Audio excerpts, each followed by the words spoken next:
ድሮ ዶሮ እርባታ ወይም ይሄ የእንስሳት እርባታውን ዘርፍ ተቀብሎ አክሴፕት አድርጎ ለመሄድ ይቸገራል ህብረተሰቡ።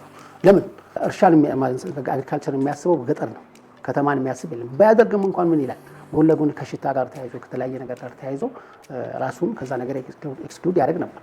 አሁን ግን በአንጻራዊ ሲታይ አንደኛ የዋጋው ጉዳይ አሳሳቢ ነው፣ በየጊዜው ዋጋው የመጨመር ጉዳይ። ስለዚህ ይህንን ግንዛቤ ከመስጠት አንጻር እንግዲህ የኛ ሮል አንደኛ እንደ ኮሚሽን ከማወቃቀራችን ኮሚሽን አለ፣ ክፍለ ከተማ አለ፣ ከዛ ወረዳ አለ።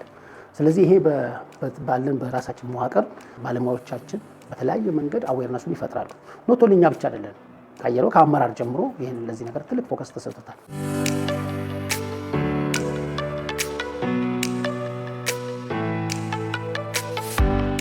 ይህ ስራ ደግሞ ሊበረታ የተሻለ ሊሆን ይገባል ብለን እናስባለን። ያለህ ቦታም ሰፊ ነው፣ ብዙ ነገር በቀጣይ ትሰራለህ ብለን ተስፋ እናደርጋለን። ማህበረሰቡም ደግሞ ባለው ነገር ላይ እንዲያመርት ምን አይነት መልእክት አለ? የጎደለውን ቦታው ማየት፣ ያንን ለማስተካከል ደግሞ ጥረት ማድረግ፣ የሰራተው እንደሚጠቀም አካባቢውንም እንደሚጠቅም ይታወቃል ብዬ ነው የማስበው። ማህበረሰቡ ምን ይጠበቅበታል? ምን ያግዝ? በቃ ማገዝ ነው፣ ሰው ማገዝ። አቅም የሌለ ሰው ካገዙት ወደ ስራ ከገባ ያድጋል።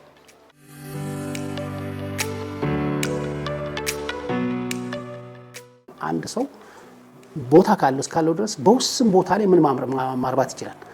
በትንሽ እንኳን ትንሽ ዶሮ ይዞ በኬጅ ሲስተም ኬጅ አስቀምጦ 5 ዶሮ እስከ 10 ዶሮ ማርባት እንዲችል ፕሮግራም ይዘናል።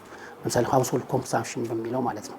ስለዚህ እያንዳንዱ በብሎክ ደረጃ በግል ደረጃ እያንዳንዱ ቤት ውስጥ የሚፈለገው አሁን የኛም ታርጌት ራሱ አላማ እንትናችን ትኩረታችን ይሄ እንግዲህ ሰፖርቱ ቀላል አይደለም። በኬጅ በማሟላት ዶሮዎችን በማሟላት መኖ በማሟላት እያንዳንዱ ሃውስሆልድ ይሄንን ይዞ ከሸማችነት ለምሳሌ ግን የቤቴ ዶሮ ቦታ ካለኝ ተወሰነ ዶሮ ባረባ ምን አገኛለሁ? እንቁላል አገኛለሁ። ስለዚህ ምን አልኩ የውጭ ከመግዛት ይልቅ ቤቴን ምን አልኩ በቤቴ መጠቀም ኮንሰምፕሽኑን የቤቴን ፍጆታ መሸፈን ይችላል።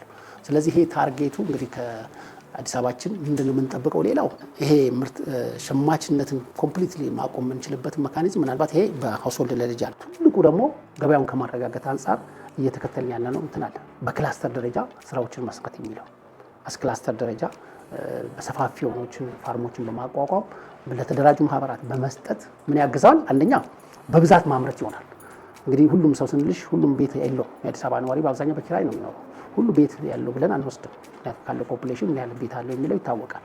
ስለዚህ ግን ይሄን እንኳን በተመጣጣኝ ዋጋ ከማቅረብ አንጻር ገበያን ከማረጋጋት አንጻር አሁን የክላስተር ሲስተማችን እንግዲህ የተወሰነ ደረጃ ምርታ እያመጣ ነው። ስለዚህ እያንዳንዱ ቦታ ላይ በተወሰነ ክፍለ ከተሞች ስፔሻሊ ማስፋፊያ ባሉበት ኤሪያዎች ላይ ያንን ነገር በማድረግ የገበያውንም ማረጋጋት ትልቅ አስተዋጽኦ አለ።